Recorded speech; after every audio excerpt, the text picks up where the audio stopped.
జగన్మోహన్ రెడ్డి గారు ఆ రోజు ఏం మాట్లాడారు ఒకసారి విందాము. Let's move on to after that let's move on to next. Visakhapatnam airport ను అభివృద్ధి చేసుకునే అవకాశాలు పూర్తిగా ఉన్నాయి. పక్కన చెన్నై ఎయిర్పోర్ట్ కన్నా ఇంకా పెద్దదిగా కూడా చేసే పరిస్థితి ఉంది.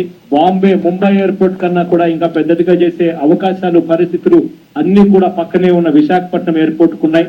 మరి విశాఖపట్నం ఎయిర్పోర్ట్ ను వదిలేయమని చెప్పి ఏ ఒక్కరు కూడా మనకు చెప్పలేదు. పక్కన నేవీ కూడా అన్ని రకాలుగా మనకు సహకరిస్తూ తోడుగా ఉంటుందని చెప్పి వాళ్ళు చెప్తా ఉన్నప్పుడు, ఎవరికీ అభ్యంతరం లేనప్పుడు చంద్రబాబు నాయుడు గారు ఈ మాదిరిగా ఎయిర్పోర్ట్ షిఫ్ట్ చేసి, ఈ మాదిరిగా ఇష్టం లేకపోయినా కూడా భూములు సేకరించి చెనిక్కాయలకు, బెల్లాలకు ఈ మాదిరిగా పేదవాడి భూములు లాక్కునే కార్యక్రమం చేయడం చంద్రబాబు నాయుడు గారికి మంచి కాదని చెప్పి గట్టిగా హెచ్చరిస్తూ, గట్టిగా పోరాడదాం, గట్టిగా నిలబెడదాం.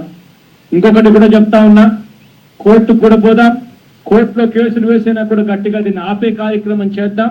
పక్కన Visakhapatnam. So on that note I'm just moving on to the next topic. Shall I Suresh గారు? సార్, ఒక చిన్న వివరణ. గఫూర్ గారు మాట్లాడుతూ, మీరేం అభివృద్ధి చేయలేదు వైఎస్ఆర్ కాంగ్రెస్ పార్టీ, కాబట్టి ప్రజలు మిమ్మల్ని 11 స్థానాలకు పరిమితం చేశారు అన్నారు. చాలా వయసులో పెద్దవారు గఫూర్ గారు, వారికి తెలియదు ఏం కాదు. 1 రూపాయి కన్నా 2 రూపాయలు విలువైంది, 10 రూపాయల కన్నా 100 రూపాయలు విలువైంది, 100 కన్నా 1000 రూపాయలు విలువైంది. ప్రజలు చంద్రబాబు నాయుడు గారు, భారతీయ జనతా పార్టీ, పవన్ కళ్యాణ్ గారు లాంటి వాళ్ళు జగన్మోహన్ రెడ్డి గారు చేసిన సంక్షేమం ఆగదు, జగన్మోహన్ రెడ్డి కన్నా ఎక్కువ చేస్తాను జబ్బలు తెరిచి ప్రజల్ని నమ్మిస్తే, వాళ్ళు ఏమో జగన్మోహన్ రెడ్డి గారి కన్నా ఎక్కువ వస్తుందేమో చూద్దామని ఓట్లు ఆ రకంగా మారే. వాళ్ళ నోటికాడు కూడు కూడా లాక్కున్నారు ఈ 3 పార్టీలు. అది గఫూర్ గారు లాంటి వాళ్ళకి అది అర్థమైందో లేదో నాకు తెలియదు, కానీ ఏ రకంగా మోసం జరిగిందో ఈరోజు నిరుద్యోగ వృత్తి అన్నారు చంద్రబాబు నాయుడు, డప్పా కొట్టి అయిపోయా, నీకు 1500, నీకు 1500, నీకు 1500 ఎగిరిపోయింది. ఎక్కడ 40,000 అన్నదాత సుఖీభావ కింద మళ్ళీ టాపిక్ మళ్ళీ ప్రొలాంగ్ అవుతుంది. ఒక్క నిమిషం. Common sense. గఫూర్ గారు ఆన్సర్ చేస్తారు. గఫూర్ గారు ఆన్సర్ చేస్తారు. చెప్పిన విధానానికి సమాధానం ఇస్తున్నా. 2014-19లో ఉమ్మడి ఆంధ్రప్రదేశ్ గా విడిపోయి ప్రత్యేక రాష్ట్రంగా ఏర్పడిన తర్వాత ఆంధ్రప్రదేశ్ లో 14 నుంచి 19 వరకు చంద్రబాబు నాయుడు గారు డెవలప్మెంట్ చేసిన ఇన్ఫ్రాస్ట్రక్చర్ ఒకటి చెప్పండి గఫూర్ గారిని.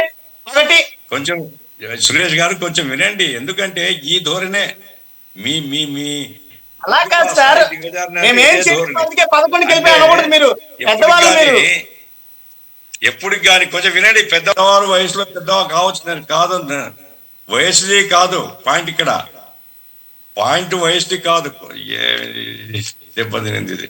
పర్లేదు సార్, ఆడియో వస్తుంది, కంటిన్యూ చేయండి. లోపల ఆడియో ఇస్ ఓకే. పాయింట్ వయసుది కాదు సురేష్, కొంచెం వినండి. ఇప్పుడు నేను వయసు దృష్ట్యా నేను క్లెయిమ్ చేయడం లేదు.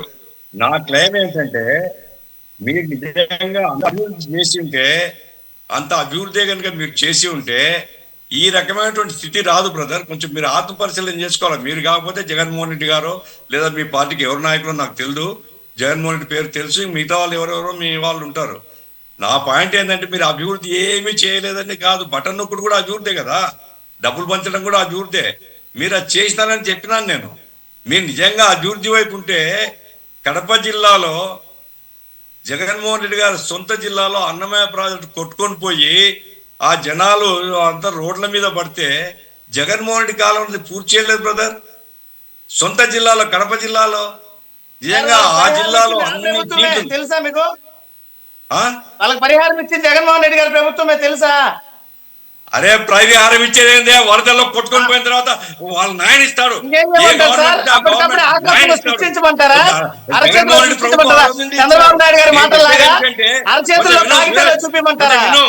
కొంచెం విను. నేను చెప్పేది ఏమంటే, పరిహారం ఎవరి బస్సొత్తాయా? ఎవరి బస్సొత్తు? జగన్మోహన్ రెడ్డి ఇచ్చాడా? రాష్ట్ర ప్రభుత్వం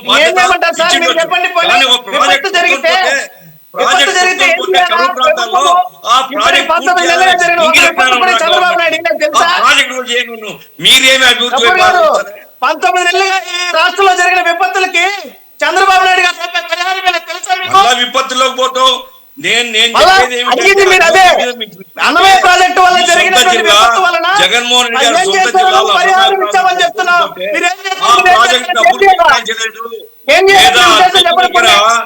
అద్దంకి దగ్గర గేట్లు కొట్టుకొని పోతే 10 కోట్లు ఇస్తే గేట్ పెడతామంటే 10 కోట్లు ఇవ్వలేదు.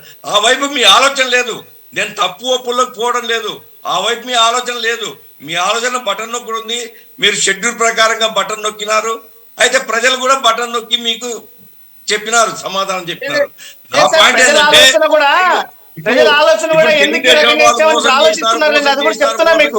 కంటే కూడా ప్రజల్లోకి పోయి ప్రజల సమస్యలు తీసుకొని ప్రభుత్వం యొక్క వైఫల్యాన్ని మీరు ఎదుర్కొంటే మీకు ఆదరణ వస్తుంది. ఆ పని చేయకుండా ఇదే చెప్పుకుంటుంటారు.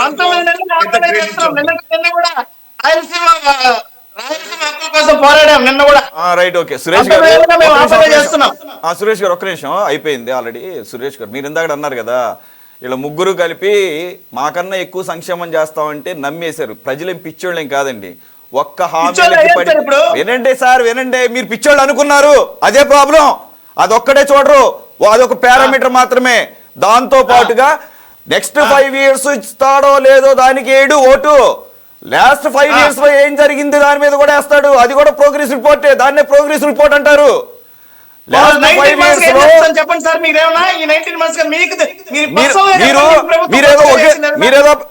మీకేదో జనాలంతా మీకేదో చెప్పినట్టు మేమంతా వాళ్ళు ఎక్కువ కాదు. వినండి సార్, వినండి.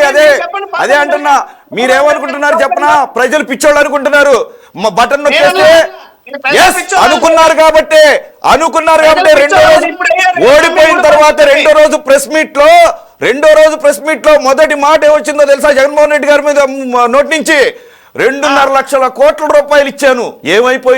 ఏమైపోయినాయి అంటే ఏంటి? ఏం ఆశించి ఇచ్చారు? ఓట్ల కోసం ఇచ్చారా? ఓట్ల కోసం చేసే రాజకీయాలు ప్రజలు గమనిస్తుంటారు. ఓకే, హామీలు ఒకటి మాత్రమే, ఒక భాగం మాత్రమే. హామీలు ఒకటే కాదు, ప్రజలకు హామీలు ఒకటే కాదు. ప్రజల 5 సంవత్సరాల్లో లా అండ్ ఆర్డర్ ఏమైపోయింది? లా అండ్ ఆర్డర్ ఏంటి? డెవలప్మెంట్ ఏంటి? లా అండ్ ఆర్డర్ ఏంటి? డెవలప్మెంట్ ఏంటి? మెయింటెనెన్స్ అంటే ఏంటి? ఇవన్నీ చూస్తారు. ఇవన్నీ చూసే వాళ్ళు జడ్జిమెంట్ ఇస్తారు. మీరు ఇప్పటికీ కూడా ప్రజల్ని ఆ రకంగా సరిగా అర్థం చేసుకునే కార్యక్రమం చేయకపోతే ఓకే, రైట్, మంచిది. అయితే మంచి దానికి తగ్గట్టుగా ప్రణాళికలు మార్చుకోండి. ఇళ్లలో కూర్చొని క్లెయిమ్లు చేసుకుంటే రావు, ఓట్లు పడవు.